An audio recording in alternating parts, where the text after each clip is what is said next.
जैसे ईच और एवरी को ही देख लेते हैं। तो जनरली कहा जाता है ईच और एवरी इन दोनों का यूज करते हैं प्रत्येक केसेंस में, यानी एक एक केसेंस में, राइट।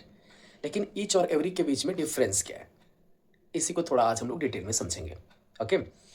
सो वैसे तो दो लोगों के बीच या दो वस्तुओं के बीच में अगर प्रत्येक की बात हो तो कहा जाता है कि आप ईच का यूज कर दीजिए, और दो से ज़्यादा लोगों के बीच की बात हो प्रत्येक के सेंस में, या आप ये ऐसे कर सकते हैं कि दो से ज़्यादा लोगों का जनरल सेंस में अगर बात हो तो वहाँ पे आप एवरी का यूज़ कर दीजिए। लेकिन इसको थोड़ा सा डीपली हमें समझना होगा, क्योंकि कई जगहों पे आपने देखा होगा कि दो से ज़्यादा तो है लेकिन वहाँ पे एवरी का यूज़ नहीं किया गया है, वहाँ पे ईच का यूज़ किया गया है। ये कैसे हुआ है ज़रा समझेंगे। यदि बहुत सारे लोग हों या बहुत सारी चीज़ें हों और उन सब का अपना इंडिविजुअल आइडेंटिटी हो, दैट मीन्स कि उसको इंडिविजुअली आइडेंटिफाई किया जा सकता है, एक उसका सबका एक अपना अस्तित्व वहाँ पे अलग अलग नज़र आए, तो उस सेंस में वहाँ पे दो से ज़्यादा में भी या कितने भी लोग हों, हज़ारों लोग भी क्यों ना हो या हज़ारों वस्तुएं क्यों ना हो, वहाँ पे ईच का ही यूज़ करेंगे। मैं एग्जाम्पल से आपको समझाऊंगा, लेकिन पहले एक चीज़ और थोड़ा सा देख लीजिए। वहीं अगर बहुत सारे लोग हों और सबको जनरली बस बात करें, किसी एक को इंडिविजुअली आइडेंटिफाई नहीं कर रहे हैं या एक एक पे कह सकते हो कि अलग अलग उनका अपना अस्तित्व दिखाया नहीं जा रहा है, तो उस सेंस में वहाँ पे एवरी का यूज़ किया जाता है। जैसे एग्जाम्पल में समझेंगे। मान लिया जाए कि एक बहुत बड़ा हॉल है और वहाँ पे सभी स्टूडेंट्स को कुछ सर्टिफिकेट्स डिस्ट्रीब्यूट किए जाने हैं, यानी कुछ सर्टिफिकेट्स बांटे जाने हैं। तो प्रिंसिपल साहब ने क्या किया कि एक बड़े से टोकरी में उन्होंने आम भी मंगवा लिया कि जितने भी बच्चे यहाँ पे बैठे हुए हैं उन सबको एक एक आम भी देंगे, और सर्टिफिकेट्स भी चूंकि उनके आए हुए हैं तो सर्टिफिकेट्स भी सबको देंगे, है कि नहीं। अब उसके बाद उन्होंने क्या किया कि चलो सबसे पहले उन्होंने क्या किया, सर्टिफिकेट्स बांटना स्टार्ट किया। तो एक बात बताइए कि क्या किसी भी स्टूडेंट को उठा करके और कोई भी सर्टिफिकेट दिया जा सकता है क्या? सोचिए जरा, नहीं ना। हर सर्टिफिकेट पे हर स्टूडेंट का नाम होगा, जिस सर्टिफिकेट पे जिस स्टूडेंट का नाम होगा उसी को आइडेंटिफाई करके बुला करके उसको दिया जाएगा। दिया जाएगा कि नहीं दिया जाएगा, है कि नहीं। अगर वहां पे 1000 स्टूडेंट्स भी हैं तो 1000 स्टूडेंट्स में एक एक स्टूडेंट का नेम ले करके उनको बुला करके पहचान करके और तब उनको वो सर्टिफिकेट दिया जाएगा।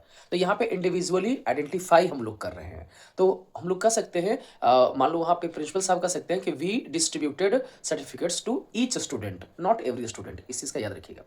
लेकिन वही सेम अगर मैंगोज को डिस्ट्रीब्यूट करने की बात की जाएगी तो क्या हर मैंगो पे नाम लिखा हुआ है? नहीं ना, कोई भी एक आम उठा करके किसी को भी दे दिए, किसी को भी दे दिए एक आम उठा करके वहां पे। अब वो जैसे सर्टिफिकेट को डिस्ट्रीब्यूट किया, क्या उस तरह से इसको डिस्ट्रीब्यूट करना पड़ा? बिल्कुल भी ऐसे डिस्ट्रीब्यूट नहीं करना पड़ा, है कि नहीं। तो आप सर्टिफिकेट्स डिस्ट्रीब्यूशन में और मैंगोज डिस्ट्रीब्यूशन में, इन दोनों में क्या डिफरेंस आपने देखा कि सर्टिफिकेट्स डिस्ट्रीब्यूशन में हम एक एक को आइडेंटिफाई करके दे रहे हैं, है ना। तो वहां पे ध्यान दीजिएगा, we distributed the certificates to each student, not every student, okay। Same इसी तरह से we distributed mangoes to every student, वहां पे ईच स्टूडेंट का यूज नहीं करेंगे।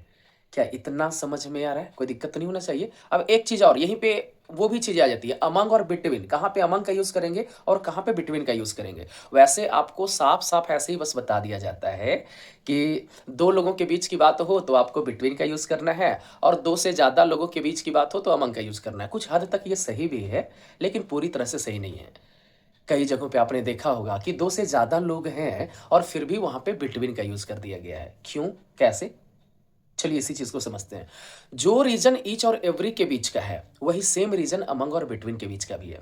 यानी कि दो से ज्यादा लोग भी हों या कितने भी सारे लोग हों, अगर वहां पे उनका इंडिविजुअल आइडेंटिफिकेशन है, उनकी अपनी पहचान वहां पे उजागर हो रही है, तो वहां पे कितने भी सारे लोग क्यों ना आ जाए, बिटवीन का यूज करेंगे, बिटवीन का यूज करेंगे।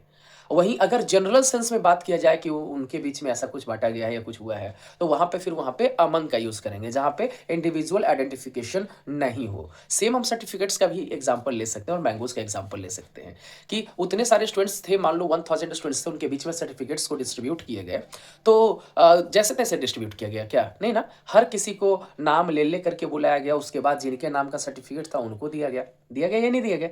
दिया गया ना, ओके। लेकिन मैंगोज के डिस्ट्रीब्यूशन में तो ऐसा नहीं हुआ, किसी को भी एक आम उठा करके किसी को भी दे दिए, वहां पे इंडिविजुअली हमने आइडेंटिफाई नहीं किया। तो आप ऐसे बोल सकते हैं the certificates were distributed between the students. Between the students हम क्यों बोल रहे हैं जबकि हम कह रहे हैं कि वहां पे 1000 स्टूडेंट्स हैं, फिर भी हम बिटवीन द स्टूडेंट्स इसीलिए बोल रहे हैं क्योंकि सर्टिफिकेट्स डिस्ट्रीब्यूशन में हम इंडिविजुअली आइडेंटिफाई किए, ओके। वहीं अगला चीज़ ध्यान दीजिएगा, आपको ये बताया जा रहा है कि अगर मैंगोज़ के बारे में बात किया तो the mangoes were distributed among the students होगा, वहाँ पे बिटवीन द स्टूडेंट्स नहीं होगा। क्लियर कॉन्सेप्ट रखिए, कभी दिक्कत नहीं होगी। अगला किस टॉपिक पे मुझे वीडियो बनाना है आप बताइए, मैं उस पे बना करके आपके लिए ले करके आऊँगा। और मुझे फॉलो कर लीजिए, लाइक कर लीजिए, सब्सक्राइब कर लीजिए। अच्छा लगा होगा वीडियो तो शेयर कर लीजिए। Thank you.